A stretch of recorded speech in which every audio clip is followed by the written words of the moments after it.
نبی پاک علیہ الصلوۃ والسلام نے فرمایا جس کا مفہوم ہے او انت مجنون، ذکر اس طرح کرو کہ دیکھنے والا سمجھے کہ یہ دیوانہ ہو گیا ہے۔ رات کا وقت ہے، میں بھی بڑا تھکا ہوا ہوں، سیالکوٹ سے پہلے میں منڈی بہاؤالدین گیا، 1 گھنٹہ 47 منٹ تقریر کی ہے حضرت، ٹھیک ہے، وہاں سے اب ادھر آیا ہوں حضرت، جھوٹ بولنے کا فائدہ کوئی نہیں، 3 بار ہم نے درود پاک پڑھا ہے۔ سچ بتائیے ہمیں دیکھ کے کوئی کہہ سکتا ہے کہ ہم دیوانے ہو گئے، تو پھر کیا فائدہ ان جوانیوں کا جو نبی پاک علیہ السلام کے لیے بول بھی نہیں سکتی ہیں۔ ایک بار پھر کوشش کریں گے، ٹھیک ہے جی۔ الصلاۃ والسلام علیک یا سیدی یا نبی اللہ وعلی آلک واصحابک یا سیدی یا نور اللہ۔ ماشاءاللہ، بہت اعلیٰ حضرت، ٹھیک ہے جی۔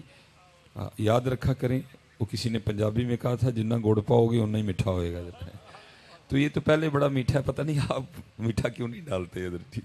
میٹھا میٹھا ہے میرے محمد کا نام، ان پہ لاکھوں کروڑوں درود و سلام حضرت ہیں، کچھ سواد نہیں مشری اندر تے اساں کھنڈاں وی چکھ ڈٹھیاں، اینا ساریاں چیزاں نالوں گلاں حضور دیاں مٹھیاں حضرت ہیں۔ تو آپ کو تو حضرت جی چاہیے کہ تڑپ جائیں، مچل جائیں حضرت جب ان کا نام مبارک آئے، لیکن اصل میں نا وہ کو تھوڑا سا معاملہ بن گیا کہ ہم نا ذرا وہ اگر کوئی نعت خواں بھائی سٹیج پہ بیٹھا ہے تو غصہ نہیں کرنا، ہم تھوڑا نا وہ اس پہ لگ گئے ہیں تھوڑے سے کہ جتنی دیر کو یہ نہیں کرے گا ہم کوئی نہیں ہلتے حضرت جی۔ لیکن یہ یاد رکھیے گا، یہ بھائی آپ کا مزاج ہو سکتا ہے، آپ کا یہ مزاج بن گیا ہے، جتنی دیر سر نہیں ہوگا، لے نہیں ہوگی، تال نہیں ہوگی، آپ آگے سے کوئی نہیں ہلتے ہے، یہ آپ کا مزاج بن گیا ہے۔ لیکن ایمان کہتا ہے کہ میرا مزاج یہ نہیں ہے، میرا مزاج آج بھی یہ ہے کہ بس ان کا نام آئے تو جھوم اٹھو حضرت، آپ کا مزاج بن گیا۔ اور کتابوں میں لکھا ہے کہ جب صحابہ کے سامنے حضور نبی پاک علیہ الصلوۃ والسلام کا ذکر مبارک چھیڑا جاتا تو وہ اس طرح بے خود ہو کے جھوما کرتے تھے جیسے درخت ہوا میں جھومتے ہیں حضرت۔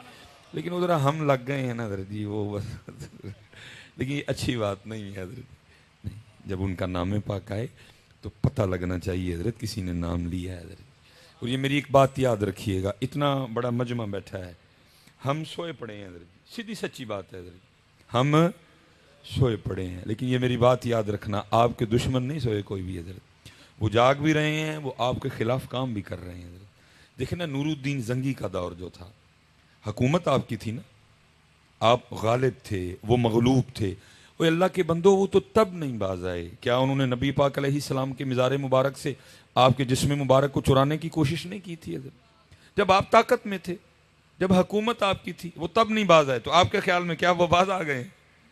وہ آپ کے خلاف اتنا کام کر رہے ہیں کہ آپ سوچ بھی نہیں سکتے حضرت۔ ہم کوئی کام نہیں کر رہے، اکٹھے ہوئے، آپ نے میری خوشامد کی، میں نے آپ کی خوشامد کی، اللہ اللہ اور خیر صلی اللہ حضرت، کوئی لائحہ عمل نہیں حضرت ہمارے پاس، لیکن وہ کام کا، میں مثال کے طور پہ صرف ایک کام ان کا آپ کو بتاتا ہوں، اللہ بتانے کو بڑے کام ہے، میں ایک بتاتا ہوں حضرت جی۔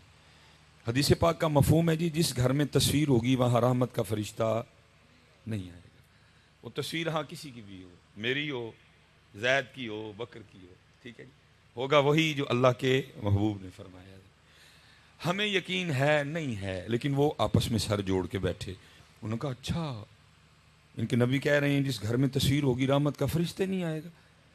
اس طرح کا نظام بناؤ کہ گھر کسی شیخ الحدیث صاحب کا ہو، گھر کسی پیر صاحب کا ہو، گھر مفتی صاحب کا ہو، گھر ڈاکٹر سلیمان مصباحی کا ہو، تصویر ہر گھر میں جانی چاہیے ادھر، اور گھر میں نہیں ہر کمرے میں جانی چاہیے ادھر۔ پتہ انہوں نے پھر کیا کیا، آپ بازار سے منہ دھونے کے لیے، میں کیونکہ کیمرہ لگا ہے میں چلو کمپنی کا نام نہیں لوں گا، آپ بازار سے منہ دھونے کے لیے صابن بھی خرید کے لائیں، اس پہ بھی لڑکی کی تصویر ہے کہ نہیں ہے؟ اور صرف لڑکی کی نہیں ہے، وہ اتنی اتنی ننگی بھی ہے ساتھ حضرت۔ آپ سر دھونے کے لیے شیمپو خرید کے لائیں، اس پہ بھی لڑکی کی تصویر ہے۔ آپ اپنے دانت صاف کرنے کے لیے ٹوتھ پیسٹ خرید کے لائیں حضرت، اس پہ بھی تصویر ہے۔ آپ بازار سے منہ پہ لگانے کے لیے پھر میں نے نام لے لیا، کریم لے کے آئے حضرت، اس پہ بھی تصویر ہے۔ یہاں تک کہ آپ اپنے بچے کو پلانے کے لیے دودھ کا ڈبہ ڈبہ لے کے آئیں اس پہ بھی تصویر ہے. یہاں تک کہ آپ اپنے بچے کو پہنانے کے لیے پیمپر لے کے آئیں اس پہ بھی تصویر ہے. تصویر ہر گھر میں آئی کہ نہ آئی؟ اس ستی قوم میں سے آج تک کبھی کوئی بندہ بولا ہے او بھائی میں نے صابن سے منہ دھونا ہے, اس کے ریپر پہ عورت کی تصویر کا کیا تک؟ میں نے ٹوتھ پیسٹ سے دانت صاف کرنے ہیں, اس کے ڈبے پہ تصویر کا کیا تک؟ میں نے منہ کو لوشن لگانا ہے, اس پہ تصویر کا کیا تک؟ میں نے اپنے بچے کو پیمپر پہنانا ہے, اس پہ تصویر کا کیا تک؟ میں نے اپنے بچے کو دودھ پلانا ہے, اس پہ تصویر کا کیا تک؟ بولیے کبھی یہ ستی قوم. وہ اپنا کام کر رہے ہیں اور ہم یہ جو آپ کی محفل ہے نا, آپ قطعاً نہ سوچئے گا کہ صرف آپ بیٹھے ہیں, آپ کو خود اندازہ نہیں کس کس ملک کی ایجنسی کا بندہ بیٹھا ہوا ہے حضرت, اور صرف 2 چیزیں انہوں نے آپ کی نوٹ کرنی ہے جس سے پتہ چلے گا کہ ایمان کا معیار کیا ہے. ابھی بھی پہلا انہوں نے یہ دیکھنا ہے جب نبی پاک علیہ السلام کا نام پاک آیا انہوں نے کیا کیا حضرت. میں نقیب صاحب بیٹھے ہیں, مجھے پوری امید ہے یہ میری بات, کیونکہ ان کا کام ہے محفل کو چلا کے جگہ کے رکھنا. جو آپ ان کے کہنے پہ نعرہ مارتے ہیں اس کو وہ کسی کھاتے میں نہیں گنتے, کیونکہ وہ آپ نے نہیں مارا, وہ تو مجھے پتا ہے انہوں نے کیسے لگوایا آپ سے. وہ صرف یہ نوٹ کرتے ہیں جب ان کے نبی پاک کا نام آیا انہوں نے کیا کیا, کیا کیفیت تھی ان کی. دوسرا وہ نوٹ یہ کرتے ہیں جب نبی پاک علیہ السلام پہ درود پاک پڑھنے کی باری آئی ان کا انداز کیسا تھا, ان کا سٹائل کیسا تھا, ان کا طریقہ کیسا تھا, اس سے ہی پتہ لگے گا اندر والا حال کیا ہے. اس لیے حضرت میں 2-3 باتیں کرنی ہیں. پہلی بات, بہت بڑا مجمع بیٹھا, خدا کا واسطہ ہاتھ جوڑ کے کہتا ہوں جب نبی پاک علیہ السلام پہ درود پڑھنے کی باری آئے اور اس انداز سے پڑھا کرو, اتنی محبت سے پڑھا کرو, اتنی عقیدت سے پڑھاؤ. اور اگر کسی ایجنسی کا بندہ بیٹھا بھی ہے وہ بھی پیچھے رپورٹ لکھ کے بھیجے اور اونجٹ لے ہو گئے جے لیکن تو واری آئے اونا دی پھر کک نہیں جے ویکھ دے.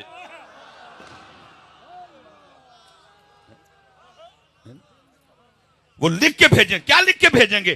نقیب ترلے کر کر کے ان سے کیا لکھ کے بھیجیں گے پیچھے؟ نقیب صاحب نے کہہ کے سبحان اللہ نکلوائی, خطیب صاحب نے 4 بار کہہ کے ان سے درود پڑھوایا نہیں. حضرت بدلو اپنے آپ کو, بدلو اپنے آپ کو حضرت. وہ کام کر رہے ہیں اور ہم کچھ بھی نہیں کر رہے, ہم کچھ بھی نہیں کر رہے. ہم بالکل اسی طرح کرتے ہیں جو اقبال نے کہا تھا, یہ مصرع لکھ دیا کہ شوق نے محراب مسجد میں, یہ ناداں گر گئے سجدے میں جب وقت قیام آیا. اس لیے جب درود پاک پڑھنے کی باری آئے, اور میں تو حضرت جی مجھے زیادہ دکھ اس لیے ہوتا ہے ہم سے تو کوئی امتحان نہیں مانگا انہوں نے, اور تمہیں کلینوں پہ بٹھا کے کہہ رہا پڑھ لو. ہم کلینوں پہ نہیں پڑھ رہے, اور قربان جاؤں انہوں نے کوئلوں پہ پڑھا, انہوں نے بدر میں پڑھا, انہوں نے احد میں پڑھا, انہوں نے حنین میں پڑھا, انہوں نے تبوک میں پڑھا, انہوں نے کربلا میں پڑھا, انہوں نے نیزوں پہ بھی پڑھا. تم سے تو امتحان ہی کو نہیں مانگا انہوں نے. تمہیں کلینوں پہ بٹھا کے کہہ رہے ہیں پڑھ لو بعد میں لنگر بھی کھلائیں گے, اور ادھر حال کیا ہے حضرت جی نہر فرات بھی بند ہے ان پہ, پھر بھی پڑھا, پھر بھی پڑھا. ایک صحابی تھے حضرت سیدنا عمر فاروق رضی اللہ تعالیٰ عنہ کو کسی نے بتایا کہ ان کی جو پشت ہے نا, کمر کنڈ, وہ ایسے ہے جیسے پیاز کا چھلکا ہوتا ہے, کیونکہ ان کو کوئلوں پہ لٹایا جاتا تھا. چمڑی جل چکی تھی, اندر سے چربی ظاہر ہو چکی تھی. اسی نے جناب عمر فاروق رضی اللہ تعالیٰ عنہ کو بتایا, آپ نے فرمایا بلا کے لاؤ. وہ بلائے گئے, آپ نے فرمایا اپنی پشت سے کپڑا اٹھاؤ. جب انہوں نے اپنی پشت سے کپڑا اٹھایا نا حضرت عمر فاروق رضی اللہ تعالیٰ عنہ لپٹ گئے اور ان کی پشت کو چوما. وہ آگے سے پوچھتے ہیں امیر المومنین آپ نے کیوں میری پشت کو چوما؟ فرمایا اس لیے چوما ہے کیونکہ یہ اللہ اور اللہ کے رسول کی محبت میں جلی ہے. یہ تھے تو گل ہی کچھ نہیں یار, اس لیے بس گزارش ہے کیونکہ میرا دل تڑپتا دیکھ کے کہ جب درود پاک پڑھنے کی باری آئے پڑھا کرو یار, اور پڑھ کے دکھایا کرو کہ اس طرح ہم پڑھتے ہیں. میرے حضرت ایک بزرگ ہیں, وہ یہ ماحول دیکھ کے نا وہ پھر بڑے دکھ سے کہتے ہیں, وہ کہتے ہیں ہمارے بڑے وہ تھے جنہوں نے لوہے کے چنے چبائے ہیں اور ہم وہ ہیں کہ مکھن کھاتے ہوئے بھی دانت گھستے ہیں. حضرت اس لیے حضرت وقت جا رہا ہے میاں, کر لو آج حضرت جی، آج کا. اور حضرت جی حق اور سچ بات ہے، بس جب عمل کی بات کریں تو پھر اللہ ہی اللہ ہے حضرت جی. اب دیکھو نا حضرت قاری صاحب کتنا سونا قرآن پڑھ رہے تھے، ہائے ہائے، لیکن ہمارا حال کیا ہے؟ ہم نے قرآن چھوڑ دیا حضرت، ہم نے قرآن چھوڑ دیا، ہم نے قرآن چھوڑ دیا. کہاں کھلتا ہے حضرت اب گھروں میں قرآن پاک؟ کھلتا ہے کوئی نہیں. ہم نے چھوڑ دیا. اور محبوب پاک علیہ الصلوۃ والسلام، یہ صحابی ہیں جی حضرت ابو موسیٰ اشعری رضی اللہ تعالیٰ عنہ، یہ بڑے اچھے قاری تھے حضرت. ایک دن مسجد نبوی شریف میں بیٹھ کے نا قرآن پاک تلاوت کر رہے تھے، نبی پاک علیہ الصلوۃ والسلام تشریف لے.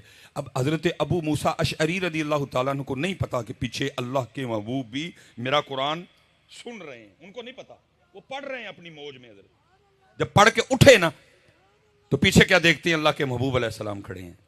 نبی پاک علیہ السلام نے فرمایا ابو موسیٰ تو نے بڑا سونا قرآن پاک پڑھا ہے. پتہ آگے سے کیا عرض کرتے ہیں؟ عرض کرتے ہیں محبوب اگر مجھے پتا ہوتا نا آپ میرا قرآن سن رہے ہیں میں نے اور سونا کر کے پڑھنا تھا. لیکن دکھ ہے حضرت، آج امت نے قرآن چھوڑ دیا، آج امت نے قرآن چھوڑ دیا. حضرت میں آپ سب نے حضرت میرے لیے دعا کرنی ہے. ابھی تک میں نے دکان نہیں کھولی، یہ اس لیے باتیں کر رہا ہوں. یہ اگر دکان کھولی ہوتی میں بھی ہوں تک سارا پنڈال جنتی کر چھڑے ہونا تھی. میں نے ابھی تک دکان نہیں کھولی ہے، تو آپ نے دعا فرمانی ہے دکان کھولوں بھی نہ، کیونکہ اگر دکان کھولی ہوتی پھر یہ تقریر کہاں ہونی تھی؟ میرے لو پاویں پڑھن پاویں نہ پڑھن، میں ہو گیا کر کے تقریر. حضرت ابھی تک دکان نہیں کھلی. ایک دوست حضرت میرے پاس آ گئے، مجھے آ کے کہتے ہیں حضرت ذرا کوئی نگاہ مار کے ویکھو ہاں حالات بڑے خراب نے، میں تے سونے نو ہی ہاتھ لاواں تے مٹی بن جاندی. میں یار نگاہ نگو والی گل تے ہے کوئی نہیں ہے، لیکن ایک میری بات کا بھائی اللہ نے دل میں ڈالا نا حضرت، اس کی بھی نیت اچھی، اس گناہگار کی نیت بھی کچھ ٹھیک ہی تھی، اللہ نے دل میں ڈال دیا. میں نے اس سے کہا، میں نے کہا یار گل سن، تو مجھے بتا سکتا ہے کہ تیرے گھر میں ٹوٹل کتنے قرآن پاک پڑے ہوئے ہیں؟ کہتا جی مجھے تو نہیں پتا. میں نے کہا گھر جا، حالانکہ میرے لیے مشہور ہے کہ یہ ٹیلی فون نہیں اٹھاتا، میں ٹیلی فون رکھوں گا ہی ہاتھ میں، تیرا میں انتظار کروں گا، مجھے صرف جا کر اپنے گھر دیکھ کے اتنا بتا تیرے گھر میں ٹوٹل کتنے قرآن پاک پڑے ہوئے ہیں. کو میرے ہاتھ 2-2.5 گھنٹے اس کو لگے ہوں گے. پہنچ گیا، فون آیا جی ہم نے وہ کاؤنٹ کیے ہیں مختلف کمروں میں، ہال میں، یہ دیکھیں ہمارے گھر میں ٹوٹل 7 قرآن پاک پڑے ہوئے ہیں. میں نے کہا ٹھیک ہو گیا. میں نے کہا ذرا بچوں کی امی سے یہ مجھے پوچھ کے بتا کہ قرآن پاک تو 7 ہیں، کھولتے کتنے قرآن پاک ہو؟ کتنے قرآن پاک ہیں جس سے تلاوت کرتے ہو حضرت جی؟ وہ پھر کو منٹ ڈیڑھ بار نا بڑا شرمندہ سا ہو کے کہتا ہے اللہ یہ بڑی بات ہے، اس نے جھوٹ نہیں بول دیا آگے سے. بڑا شرمندہ سا ہو کے کہتا ہے نہیں حضرت تو میں بھی کام دے سلسلے تھک جانا وہاں، بچوں کی امی نے بچوں کو اسکول بھیجنا ہوتا ہے، بچے بھی چھوٹے چھوٹے ہیں، بس وہ سارا دن اسی طرح گزر جاتا ہے، قرآن نہیں کوئی کھلتا.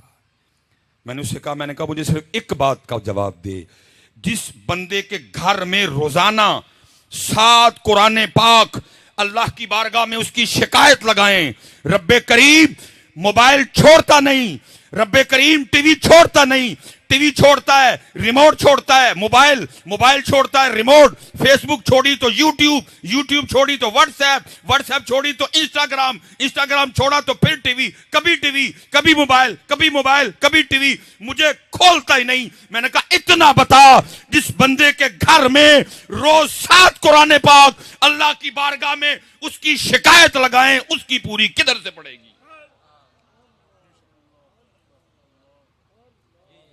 اور حضرت آپ شاید مجھے نہ کہیں، میرے جانے کے بعد کہیں لو جی مولوی نویں گال ہی سنا گیا، یہ قرآن شکایت کیسے لگا سکتا ہے؟ اور بھائی شکایت والی بات رہ گئی پیچھے، مفتی امین صاحب بیٹھے ہیں، حضرت بیٹھے ہیں، علماء بیٹھے ہیں.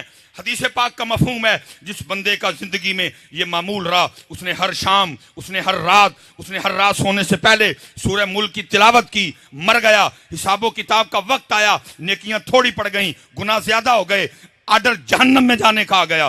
حدیث پاک کا مفہوم ملتا ہے سورہ ملک اللہ کی بارگاہ میں جھگڑا کرے گی، عرض کرے گی رب کریم یہ دنیا میں مجھ سے محبت کرتا تھا، یہ میری تلاوت کرتا تھا، میں اس کو نہیں جہنم میں جانے دوں گی. حکم آئے گا نیکیاں تھوڑی ہیں، گناہ زیادہ ہیں، جہنم میں جانا پڑے گا۔ سورہ ملک آگے سے کیا کہے گی؟ اگر اس کو جہنم میں بھیجنا ہے مجھے قرآن سے نکالو، صرف سورہ ملک کی وجہ سے اس شخص کو جنت میں بھیج دیا جائے گا۔ میں کہتا ہوں بھائی، اگر بروز قیامت سورہ ملک جھگڑا کر سکتی ہے، آج سارا قرآن تیری شکایت نہیں لگا سکتا؟